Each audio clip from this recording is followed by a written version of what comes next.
You're listening to 5 Minutes of Political Common Sense. I'm your host, Brian Boeheim, the political engineer. And in this particular segment, I want to talk about the hypocritical campaign spending that occurred leading up to the primaries that just completed. Not only that, but they will continue on into November.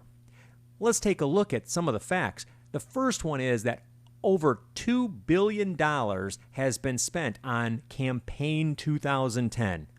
$2 billion.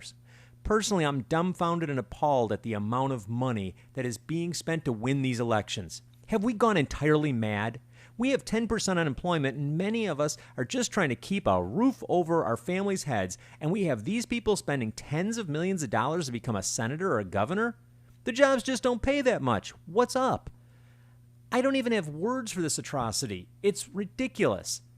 They are literally trying to buy votes as they promise to rein in spending and reduce the deficit. It's the vilest version of political corruption. Let me just list out for you some of the campaign funds and how much money has been raised by some of the senatorial candidates. Barbara Boxer, a Democrat from California, has raised over $16 million. Carly Fiorina raised over $7.4 million. Harry Reid has raised almost $18 million. Charles Schumer of New York, $14.8 million. Charlie Crist from Florida, $10. Marco Rubio, $7. And Kendrick Meek, $5.7. And they're all running for the same spot.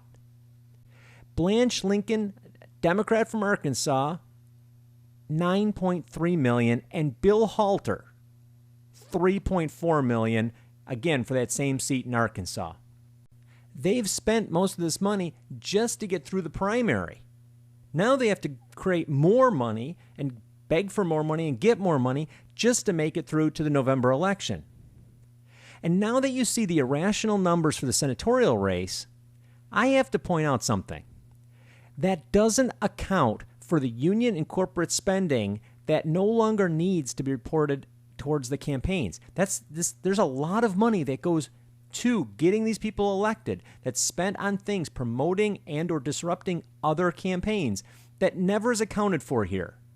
One educated estimate has Bill Halter, the Democrat from Arkansas who lost, as having an additional $5 million in campaign promotion provided by MoveOn.org and the unions. This money was almost entirely from out of state, and some of it came from out of the country. Are you kidding me? The most ludicrous of all of the battles has to be for California governor.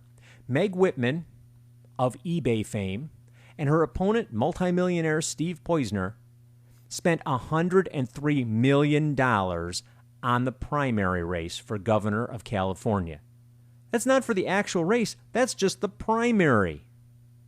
Personally, I think it's just unbelievable. Not just that they're spending this much money and we could be using it for so many other things, but they actually believe that they can buy your vote.